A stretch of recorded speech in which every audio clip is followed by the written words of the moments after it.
کتاب مبین ہے، کھلی ہوئی کتاب ہے، اس کو ہم کو تھامنا ہے اندر کی. اب یہ بات میں افسوس کے ساتھ کہہ رہا ہوں، میں کسی پہ الزام نہیں لگا رہا ہوں، کسی پہ الزام نہیں لگا رہا، لیکن افسوس کے ساتھ کہہ رہا ہوں ہم میں سے ایسے بہت سارے لوگ ہیں جو آن لائن بھی سنیں گے، بہت سارے لوگ ہیں جنہوں نے اللہ کی کتاب کو ایک مرتبہ بھی پورا ترجمے سے کھول کے نہیں پڑھا ہے. میں افسوس کے ساتھ کہہ رہا ہوں، لیکن یہ بات تو آپ کو سننا ہی پڑے گی میری. پورا مکمل جو سورہ فاتحہ سے سورہ ناس تک نہیں پڑھے. زیادہ سے زیادہ ہم نے رمضان میں سنی ایک مکمل قرآن، زیادہ سے زیادہ ہم تلاوت کر لیتے ہیں کبھی وقتاً فوقتاً.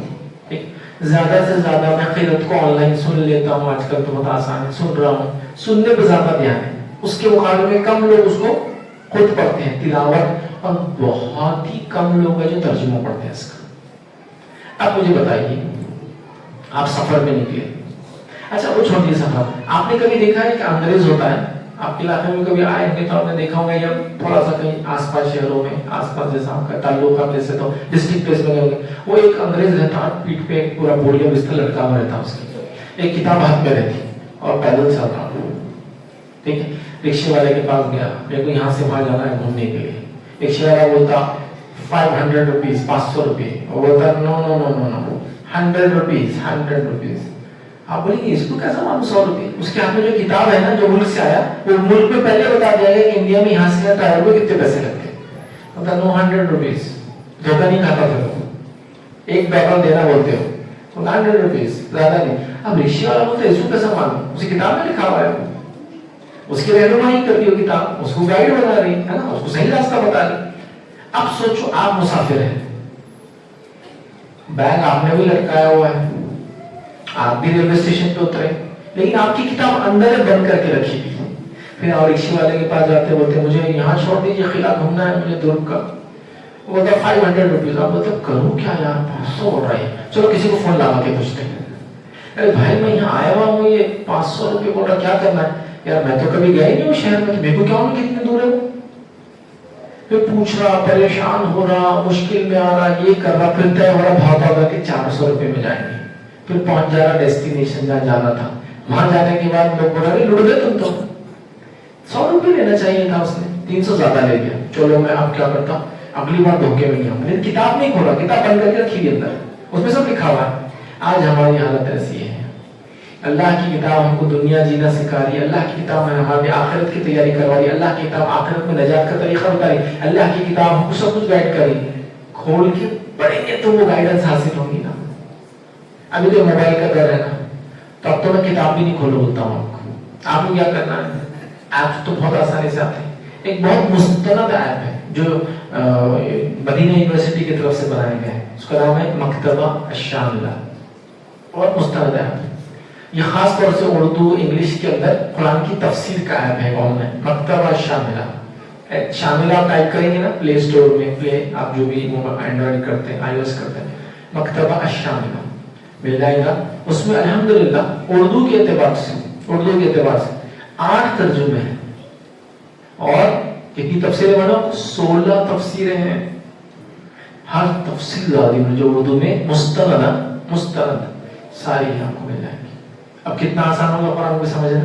ایک آیت لے لو، 8 ترجمے، 16 تفسیریں. اگر بہت گہرائی میں جانا ہے تو نہیں، تو صرف ترجمہ پڑھو. آسانیاں ہیں، بہت آسانی ہے. اب جیسے کوئی تفسیر پڑھنا چاہ رہا سفر میں، کیسا لکھا ہے اتنی موٹی کتاب، آپ کھولا پڑھتے بیٹھا ہے. اللہ کی کتاب کو پڑھنا ہے، تھام لو، طے کر لو یہ کہ انشاءاللہ ہم اس کو ایک بار کم از کم پڑھیں گے، اور روٹینلی 1 پیج پڑھو اس کا، 1 پیج. ابھی جو نئے قرآن آتے ہیں نا، ان کی خاصیت کیا معلوم، جو نئے آج کل چلتے ہیں، یہ قرآن جو ہے 20 صفحوں میں ایک پارہ ختم ہو جاتا ہے. 600 صفحوں میں پورا قرآن ختم ہو جاتا ہے. اٹھا لیجیے جو نئے پرنٹ آ رہے ہیں آج کل، شروع ہوتا ہے آیت سے، ختم بھی ہوتا ہے آیت پر. ہر صفحہ شروع ہوتا ہے آیت سے، ختم ہوتا ہے. پرانے نہیں جو انڈین ترجمے، معاف کرنا جو چھپائی والے ابھی سعودی سے آ رہے ہیں، نئے انڈین جی سب ایسے چھاپ رہے ہیں. 20 پیج میں قرآن ایک پارہ ختم ہوتا ہے. تو بس 1 پیج ہی پڑھو، 1 پیج، پیج نمبر 1 اس کا ترجمہ کافی ہے. تو کم از کم 2 سال میں قرآن تو ختم ہوگا، کم از کم ہے. جس کو شوق ہے 2 پیج پڑھے، 300 دن میں قرآن ختم ہو جائے گا. ایک رمضان سے دوسرے رمضان آنے سے پہلے قرآن کا ماشاءاللہ ایک ترجمہ ختم کر دیا میں نے. پڑھو، یہ فتنے ہٹ نہیں سکتے جب تک اللہ کی کتاب کا مطالعہ نہیں ہوگا. اسی میں ہدایت ہے, دوسرا کوئی مجھے آپ کو ہدایت نہیں دے سکتا اس کے علاوہ. دوسرا کام جو کرنا ہے ہمیں یاد رکھیے وہ ہے سیرت رسول صلی اللہ علیہ وسلم. آپ صلی اللہ کی سیرت ہے, آپ صلی اللہ علیہ وسلم کی سیرت میں سارے مسائل کا حل یاد رکھیے جن سے ہم گزر رہے ہیں. جتنے فتنے ہم پہ آ رہے ہیں اور آئیں گے سب کا حل ہے, سب کا میں کہہ رہا ہوں. اور اس کے بعد اگر خلفاء راشدین کی تاریخ پڑھ لیں تو ان کی تاریخ میں بہت سارے فتنے اٹھے تھے, انہوں نے بھی اس کا جواب دیا. اور خلفاء راشدین کے بارے میں تو اللہ کے رسول نے خود فرما دیا کہ میری سنت اور میرے خلفاء راشدین ہدایت یافتہ مہدیین ان کی سنت. تو ان کی سیرت کو پڑھی, ساری کتابیں ماشاءاللہ آ چکی ہے, چھپ چکی ہے, مستند کتابیں. ابوبکر سیرت ابوبکر صدیق, سیرت عمر فاروق ہے نا, دارالسلام نے چھاپا, سعودی کئی اداروں نے چھاپا. بہترین کتابیں اردو زبان میں, انگلش زبان میں اور بھی بہت ساری زبانوں میں چھپی. پڑھنے کی کوشش کریں, کچھ نہیں تو نبی اکرم صلی اللہ علیہ وسلم کی سیرت ایک مرتبہ پڑھے آپ, ایک مرتبہ. بہت میں افسوس کے ساتھ کہہ رہا ہوں, ایسے کئی لوگوں کو میں جانتا ہوں جنہوں نے ایک بار بھی رسول اللہ صلی اللہ علیہ وسلم کی سیرت نہیں پڑھی ہے. وہ شخصیت جس کو پیچھے چلنے کا میں دعویٰ کرتا ہوں, وہ شخصیت جس کے بارے میں کہتا ہوں ان کی پیروی کرے بغیر نجات نہیں ہے, وہ شخصیت جس کے بارے میں کہتا ہوں کہ ان کے علاوہ کسی کی پیروی کرو گے تو گمراہ ہو جاؤں گے, وہ شخصیت کے لیے میں نے سیرت ہی نہیں پڑھا آج تک. ایک شخص تھے میرے ساتھ ایک سفر پہ چل رہے تھے, تو وہ مجھے بولنے لگے اور وہ رو رہے تھے. میں نے کہا کیا ہوگا, کوئی مسئلہ؟ تو کہا میں نے کل اپنے دادی سے ایک سوال کیا. میں نے کہا کیا سوال کیا؟ تو میں نے کہا کہ اللہ کے رسول صلی اللہ علیہ وسلم کب پیدا ہوئے تھے. میں نے کہا پھر؟ تو بولے میرے دادی نے جو جواب دیا اس سے مجھے رونا آ رہا ہے. میں نے کہا کیا کہا انہوں نے؟ تو انہوں نے کہا آئی ماں مولوی سے پوچھ جاتا, میرے سے کیا پوچھ رہا کب پیدا ہوئے تھے. وہ کہنے لگے اب میری دادی بوڑھی ہو چکی ہے, کبھی بھی اس کی زندگی, ایسی بات ہے موت تو کس کو بھی آ سکتی ہے, لیکن بڑھاپے کی بات تو موت طے رہتی ہے, جوانی مر سکتی, بڑھاپے کی بات ہے وہ دنیا سے چلی جائیں. مجھے افسوس ہو رہا ہے کہ اللہ کے رسول کی سیرت اس نے ایک بار بھی نہیں پڑھی. وہ یہ کہہ رہی کہ مولوی سے پوچھ کب پیدا ہوئے تھے. اندازہ لگاؤ. اور نوجوانوں تم سے میں خطاب کر رہا ہوں جو پتہ نہیں کتنے کتنے فلم سٹارز کے تم کو یاد ہے نام, کتنے کتنے سپورٹ سٹارز کے یاد ہے تم کو نام, کتنے کتنے موبائل گیمز اور ان کے کیریکٹرز کے تم کو یاد نام ہے, کتنے کتنے سیریلز اور ڈاکیومنٹریز اور ویب سیریز کے اندر کتنے کتنے سیزنز کے اندر کس نے کیا اداکاریاں کی اور کیا کیا رول کیا تم کو سب یاد ہے. لیکن نبی اکرم صلی اللہ علیہ وسلم, ان کی ازواج, صحابہ کرام, عشرہ مبشرہ, اصحاب بدر, وہ سب مولوی کا کام ہے, ہمارا کام تھوڑی. کتنی افسوس کی بات ہے. دیکھو انسان جس سے محبت کرتا ہے اس کی ہر چیز کو جاننا چاہتا ہے. جیسا مثال کے طور پر میں یہاں آ رہا تھا, کچھ لوگ آپ میں سے نہیں جانتے ہوں گے تو آپ ڈالو گے نا انٹرنیٹ میں, کون ہے بھائی نام ڈال کے دیکھتے ہیں. اب تو اے آئی آ جائے, تصویر کو آپ نے خالی یوں کیا ہوگا, اس نے بتا دیا ہوگا یہ آدمی یہاں کا ہے اور اورنگ شہر کا ہے, اس کی پیدائش ہے, وہ سب بتا دیتا ہوں. انفارمیشن لی نا آپ نے میرے آنے سے پہلے کہ مقرر کون ہے. ہم جس کی اتباع کی بات کر رہے ہیں, کیا ایک بار اس کی سیرت پڑھی؟ چھوٹی سی 50 پیج کی کتاب سے. میں الزام تو کس پہ بھی نکال رہا ہوں, لیکن میں بولنا یہ چاہ رہا ہوں کہ ہم نے نہیں پڑھے. پڑھو, اس میں حل ہے سارے فتنوں کا. ہم کو دنیا کے لیڈر نہیں بچا سکتے فتنوں سے. اللہ کی کتاب اور اس کے رسول کی سنت پہ چلنے کے نتیجے میں انشاءاللہ ہم کو نجات ملے گی. وہ بتاتا ہے کہ اس اندھیرے کے حالات میں ہم نے کیا کرنا چاہیے, کیسے آگے بڑھنا چاہیے, اس مصیبت اس فتنے سے کیسے لڑنا چاہیے, کیسے ہم کامیاب ہوں گے, کیسے ہم اندھیرے سے نکل کے روشنی کی طرف جائیں گے. لیکن ہم محنت نہیں کر رہے.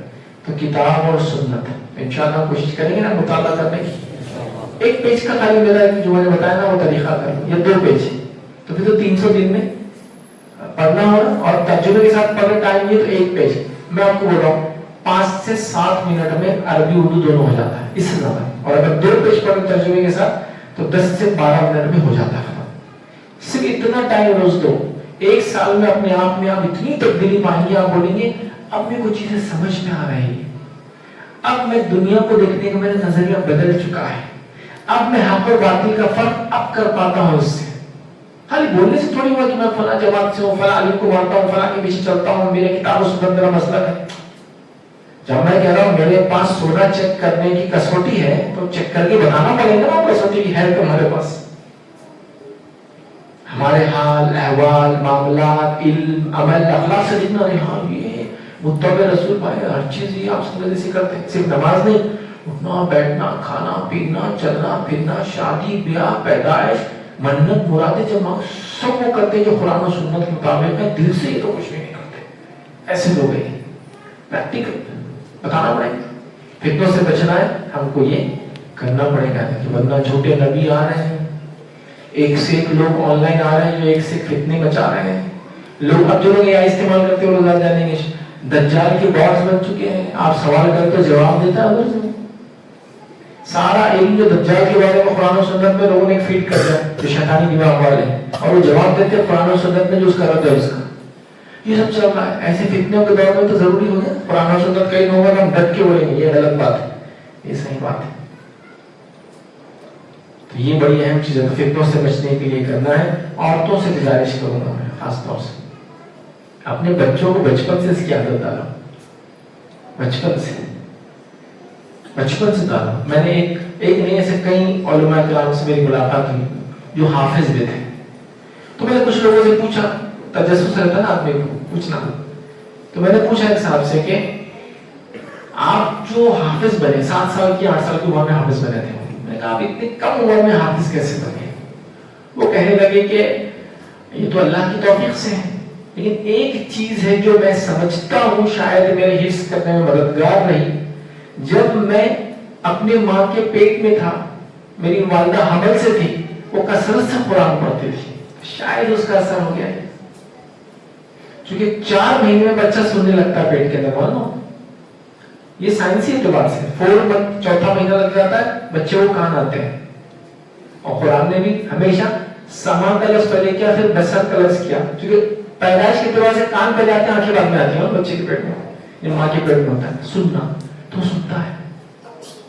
اب ماں جو ہے دیکھ رہی ویب سیریز ماں دیکھ رہی فلاں ایکٹریس کی اداکاریاں ماں دیکھ رہی اور سنتی گانے جس میں عورتیں ناچ رہی ہے فلاں تو بچہ پیدا ہوتے ریلز کا شوقین پیدا ہوگا بچپن سے سنتا ہے. لیکن ماں ہے کتاب پڑھتی اللہ کی ماں ہے سیرت رسول پڑھتی اور سناتی ہے لوگوں کو ماں ہے کہ فلاں کرتی ہے تو بچوں کو بھی اثر ہوتا ہے اس کا چونکہ وہ سنتا ہے اس عمر سے. تو ماں سے گزارش کروں گا محنت کرو اپنے بچوں پر محنت کرو. اور سب سے بڑی دولت اگر دنیا میں کسی کے پاس ہے اس بات کو میری سن لو زمین جائیداد سونا چاندی کرپٹو گھوڑے مویشی نہیں یہ سب دولت نہیں. اصل دولت اگر کسی کو ملی ہے تو وہ یہ ہے اس کو سمجھ لو جس کے پاس شریعت کا علم ہے اس سے بڑا مالدار دنیا میں کوئی نہیں ہے. ویسے علم والے کی عزت ہوتی ہے نا آپ ڈاکٹر کی عزت کیوں کرتے ہیں اس لیے بہت بڑا جاہل ہے وہ گالیاں دیتا سب کو عزت کرتے ہیں وہ لوگوں کا علاج کرتا علم کو عزت دی. انجینئر کی کیوں عزت کرتے انجینئر صاحب آ گئے مسجد بنا رہے وہ کام کرے علم کی وجہ سے عزت دیتے. سائنٹسٹ کو کیوں عزت دیتے آپ علم کی عزت دیتے. عالم کو کیوں عزت دیتے آپ علم کی عزت دیتے. مفتی کی عزت دیتے آپ تو مسئلے حل کرتا ہے. تو علم اور شریعت کا سب سے اوپر ہے. سب سے بڑی دولت قرآن و سنت کا علم ہے. تو اگر آپ ماں باپ ہیں تو بچپن سے بچے کو اصل علم دے دیجیے اصل دولت دے دیجیے اس کو قرآن اور سنت کی دولت. بس باقی دنیا نکل جائیں گے انشاءاللہ. بہت بڑی بات ہے یہ دولت بہت بڑی دولت ہے. ٹھیک ہے تو یہ اس کا تیاری کریں. چوتھا کام یاد رکھیے جو ہم کو کرنا ہے فتنوں کے دور میں یاد رکھیے دینی علم کا حاصل کرنا. قرآن اور سنت تو آ گیا یہ تو مصدر ہے بنیاد ہے دینی علم کی لیکن اس کے علاوہ بھی دینی علم حاصل کرنا بہت ساری چیزیں ہیں. عبادات ہے اخلاقیات ہے معاملات ہے سب چیزیں ہیں نا دین کی وہ سب بھی تو سیکھنا ہے مجھے. تو دینی علم حاصل کرنا یاد رکھیے بڑی اہم چیزیں یاد رکھیے بڑی اہم چیزیں یاد رکھیے. دینی علم حاصل کیجیے جو کہ سب سے بڑی دولت ہے. میرا دینی علم حاصل کرنا یہ دنیا کی سب سے بڑی دولت ہے. اسی کی وجہ سے انسان کو عزت ملتی ہے. اور آج دینی علم سے ہم بہت دور ہیں. یاد رکھیے ہمارے پاس تو دینی علم دینے کا کوئی سسٹم بھی نہیں ہے. زیادہ سے زیادہ ہے تو مکتب رہتے مسجد کے اندر. اس کے علاوہ کوئی سسٹم نہیں جہاں بچہ تفسیر کی کلاسز لیں تجوید جا کے سیکھے دوسرے علوم القرآن علوم الحدیث ہے اور مختلف علوم فن فقہ نہیں کچھ بھی، کیونکہ شوق ہی نہیں، بس مدرسوں میں ہی ہوتا جو بھی ہوتا ہے. اور مدرسے میں ایک رپورٹ کے مطابق ہندوستان میں سے 3% بچے پڑھتے ہیں، باقی سب اسکول کالج میں پڑھتے ہیں بچے. تو کوئی سسٹم بھی نہیں ہے ہمارے پاس. تو دینی علم حاصل کرنا، اس کو بنیاد بناؤ. بچپن سے بچوں کو دینی علم دو. دینی علم سے بڑی کوئی دولت دنیا میں نہیں ہے، اس کو سمجھو. اور نظام بناؤ، سسٹم بناؤ گھر میں دینی علم دینے کا. مسجد میں بھی ہونا چاہیے، اسکول میں بھی ہونا چاہیے، لیکن ماں سے شروع ہونا چاہیے پہلے، پھر باقی آگے جیسے ہو جائے. جب ماں نے ایک بار تربیت کرے تو پھر کیا ہے، ماشاء اللہ آگے کی تربیتیں آسان ہیں. ماں تربیت نہیں کریں گے اور بولیں گے مسجد میں کو سدھارو، تو مسجد میں کہاں سدھار پائیں گے اتنے بہت سے بچے کو. عالم صاحب کتنے بچے آتے ہیں، کتنی مستی مذاق کر رہے ہیں. بچپن میں اگر گھر میں تعلیم مل جائے، بنیادی وہ اصول ضوابط، مسجد میں کیسا جانا، ادب کیسا، اخلاق کیسا، کلاس میں جاؤں تو کیسا جاؤں، سیکھ کے آئیں گے تو فائدہ ہوگا. اب آپ بولے نہیں مولوی صاحب کا کام ہے سنبھالو، ہمارا کام سے پیدا کرنا تھا، ایسا نہیں ہوتا بھائی.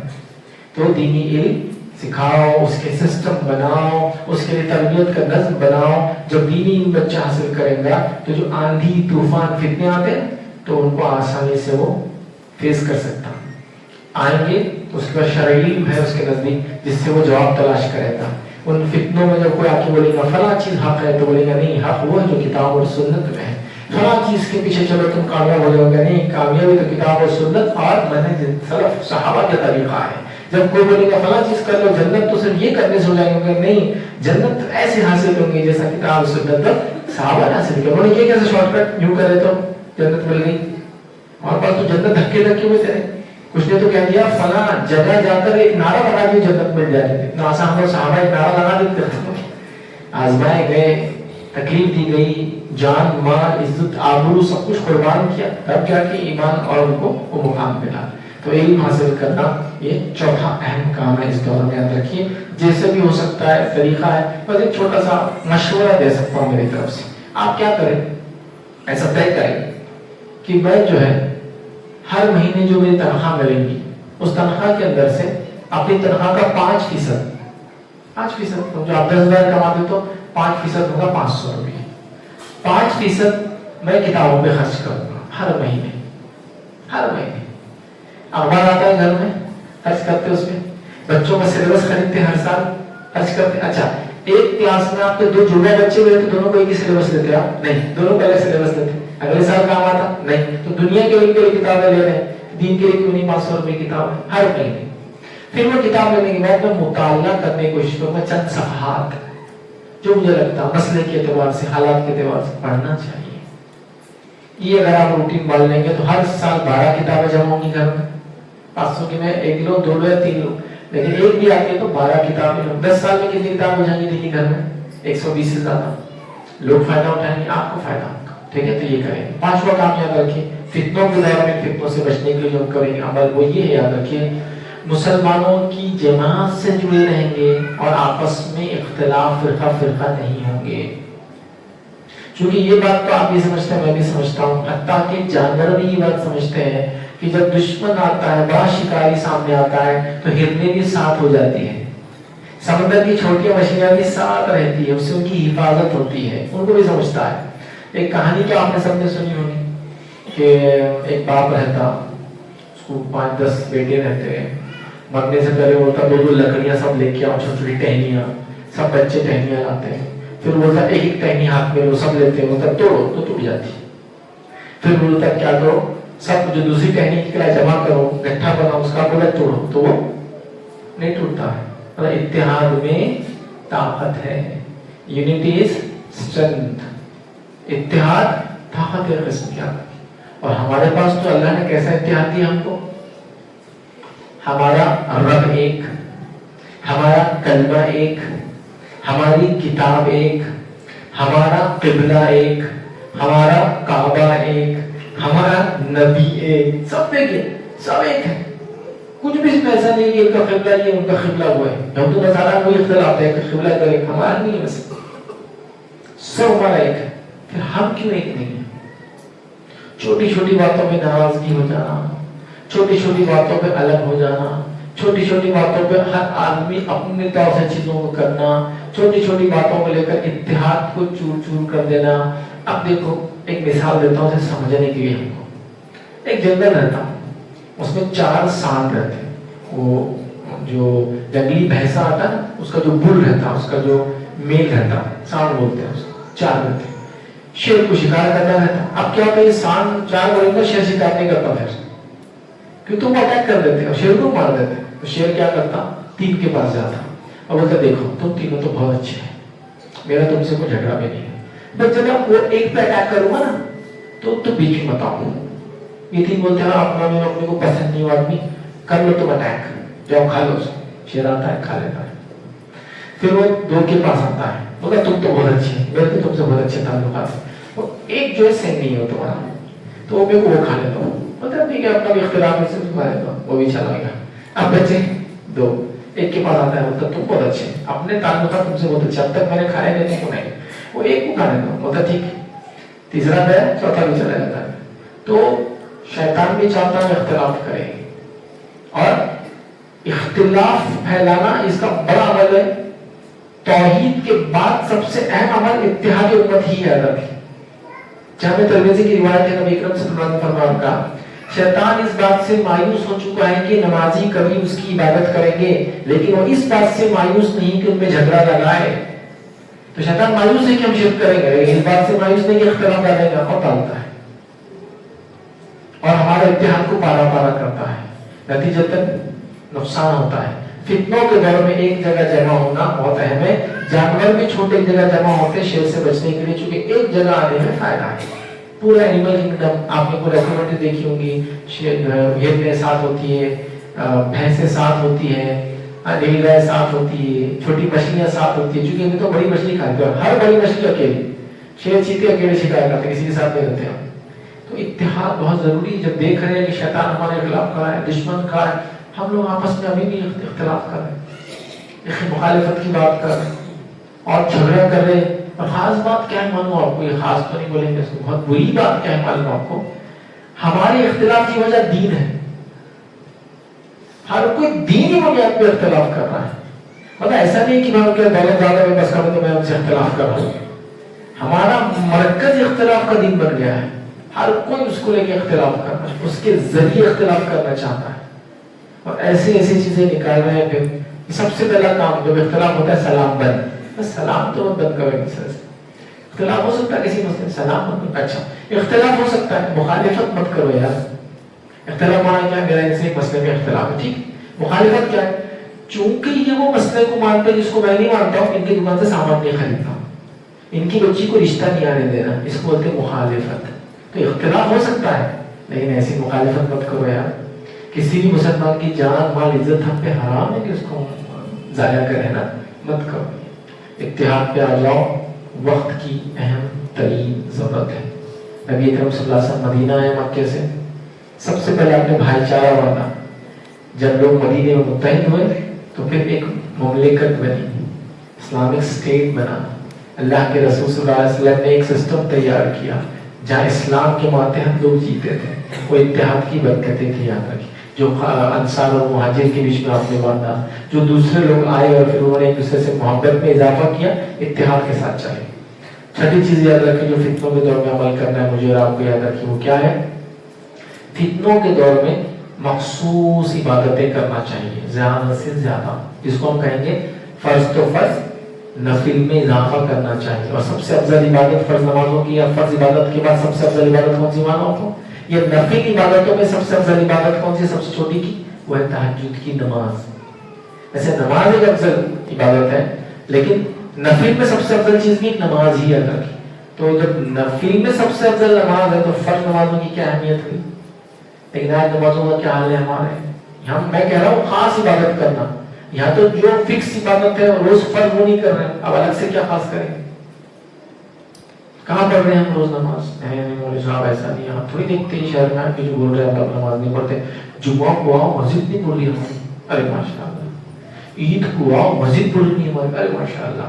رمضان میں آؤ مسجد پڑھ رہی ہماری, ماشاء اللہ. لیکن اس کا مطلب مسجد بھر نہیں ہوتا, اتنے مسلمان ہیں, پھر رمضان کی بات کہاں چلے جاتے وہ لوگ, پھر فجر میں کہاں چلے جاتے وہ لوگ.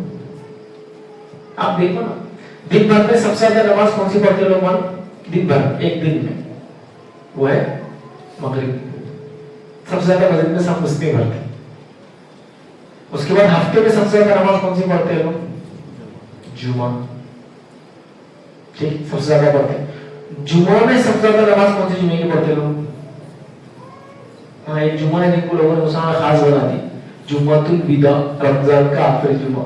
حالانکہ ایسا کوئی سنت میں نہیں ہے، بنا دی لوگوں نے. آخری جمعہ رمضان کا اتنا پڑھتے ہیں کہ عام جمعے میں اتنا نہیں ہے. رمضان کے 3 جمعے میں نہیں رہنے، آخری جمعے میں رش رہتا. اس کے جھوٹے فضائل بھی بیان کر دیے لوگوں نے، تو وہ سب زیادہ پڑھتے ہیں. اس کے علاوہ سال میں سب سے زیادہ کون سی نماز پڑھی جاتی ہے؟ عید کی. تو بھائی ہم کو ہر روز میں 5 نمازیں فرض ہے. کب کا فرض ہے؟ ہر روز میں 5 نمازیں فرض ہے. ٹھیک ہے، لیکن ہمارے پاس کون سی نمازیں مشہور ہے معلوم؟ 3 نمازیں بہت مشہور ہیں. کون کون سی 3 نماز؟ ایک ہے 8 کی، ایک ہے کھاٹ کی، اور ایک ہے 360 کی. جمعہ کا جمعہ، مر گیا تو، اور عید سے عید. 8 کھاٹ اور 360 یہ نمازیں پڑھ رہے ہیں. باقی نمازیں پڑھتے کبھی فرشتہ صفت ہے جو پوری پڑھتے ہیں، جو 3 ٹائم پڑھتے ہیں وہ آگے فرشتہ صفت ہے، وہ ہے نا. مجھ سے لوگ ظہر اثر مغرب روز پڑھتے ہیں، فجر عشاء نہیں ہوتے، جو کہ منافق کی تو یہ علامت ہے، فجر عشاء نہیں پڑھتا. تو اب یہ مت بولو پھر میں نے بولے منافق کی علامت ہے فجر عشاء نہیں پڑھتا تو میں جو 3 پڑھتا تو وہ بھی چھوڑ دیتا ہوں. ارے بھائی ایسا مت کرو. میں بولنا چاہ رہا ہوں 3 پڑھ رہے تو 2 بھی پڑھو، پورے 5 کرو. عبادت کرنا ہے، خاص عبادت. نبی اکرم صلی اللہ علیہ وسلم کیا فرماتے ہیں؟ آپ نے فرمایا، ارکان صحیح مسلم کی روایت ہے، فتنوں میں عبادت کرنا ایسا ہے جیسے میری طرف ہجرت کرنا. فتنوں میں عبادت کرنا ایسا جیسا میری طرف ہجرت کرنا، مطلب میری طرف آنا اور اللہ کے رسول کی طرف جانا، مطلب کامیابی کے راستے پہ چلنا. تو انشاءاللہ ہم نفل خاص عبادتیں کریں گے. بہت فتنوں میں امت مبتلا یاد رکھیے. ٹھیک ہے، ہم خاص کریں گے. 7ویں چیز یاد رکھیے، تقویٰ اختیار کرنا. تقویٰ بڑی اہم چیز ہے، تقویٰ اختیار کرنا. 7ویں تقویٰ کیا ہے؟ اللہ کے لیے اپنی زندگی کی روش کو بدلنا. اللہ کے ڈر سے اور اس کی محبت کی خاطر اپنی زندگی کی روش کو بدلنا. گناہوں کی زندگی کو چھوڑ کر نیکی کی زندگی کی طرف آنا. یہ تقویٰ. اور تقویٰ دل کی کیفیت ہے. اللہ کے رسول نے ایک حدیث میں بیان کیا تھا، التقویٰ ہا ہونا، التقویٰ ہا ہونا، التقویٰ ہا ہونا. دل کی طرف اشارہ کرتا، تقویٰ یہاں ہے، تقویٰ یہاں ہے، تقویٰ یہاں ہے. تقویٰ اختیار کریں. تقویٰ کے کیا فائدے ہیں؟ تقوی کے انگنت فائدے ہیں. لیکن ابھی ہم فتنوں میں دیکھ رہے ہیں نا، فتنوں سے ریلیٹڈ دیکھیں. تو آئیے تقوی کا فائدہ سن کے اللہ کیا فرماتا ہے. سورۃ طلاق سورہ نمبر 65 آیت نمبر 2 اور 3 اللہ فرماتا اور کہتا ہے، وَمَن يَتَّقِ اللَّهَ يَجْعَل لَّهُ مَخْرَجًا وَيَرْزُقْهُ مِنْ حَيْثُ لَا يَحْتَسِبُ. کیا فرما اللہ نے؟ وَمَن يَتَّقِ اللَّهَ يَجْعَل لَّهُ مَخْرَجًا. جو اللہ کا تقوی اختیار کرتا ہے اللہ اس کے لیے نکلنا آسان کر دیتا ہے. عبداللہ ابن عباس رضی اللہ عنہ فرماتے اور کہتے ہیں، نکلنا آسان کرنے کا معنی کیا ہے؟ اللہ اس کو دکھوں سے نکال دیتا ہے، اللہ اس کو مصیبتوں سے نکال دیتا ہے، اللہ اس کو بیماریوں سے نکال دیتا ہے، اللہ اس کو دنیاوی تکلیفوں سے نکالتا ہے. یجعل لہ مخرجا، نکال دیتا ہے، زندگی آسان کرتا ہے. اور ایسی جگہ سے روزی دیتا ہے جہاں سے سوچا بھی نہ ہوگا. وَيَرْزُقْهُ مِنْ حَيْثُ لَا يَحْتَسِبُ. اس کے حساب بھی نہیں ہو چیز، اس کے گمان میں نہیں ہو چیز، وہاں سے روزی دے گا اس کو. اس کے تعلق سے واقعہ آتا ہے نبی اکرم صلی اللہ علیہ وسلم کے پاس ایک صحابی اور ان کی بیوی ہے، ہسبینڈ اینڈ وائف، میاں بیوی ہے. کہنے لگے اللہ کے رسول، رومیوں نے ہمارے بچے کو گرفتار کر لیا، جنگ کے اندر پکڑے گئے تھے ان کے بیٹے، اور اس کو وہ جو زنجیروں میں ڈال دیا، مطلب پرزنر آف وار تھے. جنگ میں تھے تو جنگ میں جیل نہیں ہوتا، پیروں میں بیڑیاں ڈالتے، ہاتھوں میں ڈال کے سب کو پکڑ لیتے. کیا کریں؟ تو آپ نے کہا اللہ سے توبہ کرو اور استغفار کرو اور تقوی اختیار کرو. انہوں نے کثرت سے کیا، استغفار، توبہ کی اور تقوی اختیار کی. ایک دن تہجد کا وقت، سحر کا وقت، اور ان کی بیٹے کی آواز سنی انہوں نے باہر سے. بڑی تعجب میں آ گئے، بیٹے کی آواز کیسے آئی؟ گھر سے باہر نکلے تو بیٹا اونٹ پہ سوار آ گئے. خوش ہوئی دیکھ کے الحمدللہ کہ بیٹا آ گیا. کہا کیا ہوا؟ تو کہا میں بیڑیوں میں تھا، اچانک رات میں بیڑیاں توڑ دی، وہ لوہے کی سلاخیں توڑ دی. میں وہاں سے نکلا، اونٹ کے باڑے میں گیا، ایک اونٹ لیا. جب اونٹ پر بیٹھ کے بھاگا تو اس باڑے میں اور بکریاں اونٹ تھے، سب میرے پیچھے بھاگ کے آ گئے. اب میں یہاں آ گیا ہوں. جو اللہ کے رسول صلی اللہ علیہ وسلم جاتے ہیں، یہ خوشخبری سناتے ہیں. تو ان کے والدہ نے کہا چلو فجر میں، اور کہا ایک مسئلہ بھی پوچھنا ہے مجھے. کہا ٹھیک ہے. مسجد میں پہنچے, نماز پڑھی, کہا اللہ کے رسول صلی اللہ علیہ وسلم بچہ آزاد ہو گیا. کہا اللہ کے رسول ایک مسئلہ بھی پوچھنا ہے. کہا کیا؟ مطلب جو دوڑا نا جب, تو ایک اونٹ میں نے نکالا باڑے میں سے, تو میں اس کا کھوٹا لگانا بھول گیا, تو دوسرے اونٹ اور بکریاں سب بھاگ کے میرے پیچھے آ گئے دشمن کے, تو اب ان کا کیا؟ تو اللہ کے رسول نے فرمایا, کہا وَمَن يَتَّقِ اللَّهَ يَجْعَل لَّهُ مَخْرَجًا وَيَرْزُقْهُ مِنْ حَيْثُ لَا يَحْتَسِبُ, وہاں سے روزی دیتا ہے جہاں سے سوچا بھی نہ ہوگا. تیرے لیے جائز ہے اس کا استعمال کرنا. آزادی تو ملی, رزق ملا, اونٹ اور بکریاں, رزق وہاں سے لے گا جہاں سے سوچا نہیں ہوگا. تقوی اختیار کرو, رزق ملے گا. تقوی اختیار کرو, دکھ تکلیف مصیبتیں فتنے فساد بیماریاں جو کچھ سب سے نکل سکتے ہیں. لیکن تقوی بڑی اہم چیز ہے. یہ وقتی طور والی چیز نہیں کہ ارے مصیبت آ گئی تقوی اختیار کر لو, چہرہ بدل دو, کپڑے بدل دو, معاملات بدل دو, اچھے انسان بن جاؤ. اچھا بیماری چلے گئی نا, آپ پر بیماری چلے گئی, پھر پرانی طریقے پہ آ جاؤ, وہی لوٹ مار, وہی تکلیف دینا, وہی پرانا چہرہ, سب وہی. کیوں؟ اللہ نے ہٹا دیا. اب بھی بیماری آ گئی, چلو پھر سے لگ جاؤ, نماز روزہ اپنا ہے. یہ تھوڑی تقوی ہے, یہ تھوڑی تقوی ہے کہ ہم اللہ کی عبادت حرف پر کریں, ایسے کریں کہ ہم کنارے کھڑے ہو پہاڑ کے, کہ اگر ہوا تو ٹھیک, نہیں تو میں گروں گا. ایسا نہیں, ڈٹ کر عبادت کرنا ہے, مضبوطی کے ساتھ عبادت کرنا ہے. یہ نہیں کہ کبھی کری کبھی نہیں کری, دل چاہ تو کر, ہمیشہ ہر حال میں کرتے رہنا ہے. تو تقوی اختیار کرنا بہت بہت اہم عمل ہے. اس کے لیے کوشش کریں, تقوی کیا ہوتا جانیں, کتابیں پڑھیں, علماء کی تقریریں سنیں, سمجھیں اور اپنے زندگی میں تقوی لانے کی کوشش کریں. ٹھیک ہے. معاف کرنا, 8واں پوائنٹ یاد رکھیں جو ہم کو کرنا ہے فتنوں کے دور میں, کثرت سے توبہ اور استغفار. کثرت سے توبہ اور استغفار. توبہ کا کیا معنی ہے؟ توبہ اور استغفار ایکچولی ایک ساتھ استعمال ہوتے ہیں لیکن دونوں میں تھوڑا سا فرق ہے. توبہ کا معنی ہے رجوع کرنا, پلٹ جانا, مطلب میری زندگی گناہوں پہ تھی, میں پلٹ گیا, نیکی کی طرف آ گیا. توبہ کرنا, رجوع کرنا مطلب اصل کی طرف آ جانا, پلٹ جانا, مطلب گناہ کی زندگی چھوڑ کے یو ٹرن لے لینا اور نیکی کی طرف آ جانا. یہ ہے توبہ. استغفار کیا ہے؟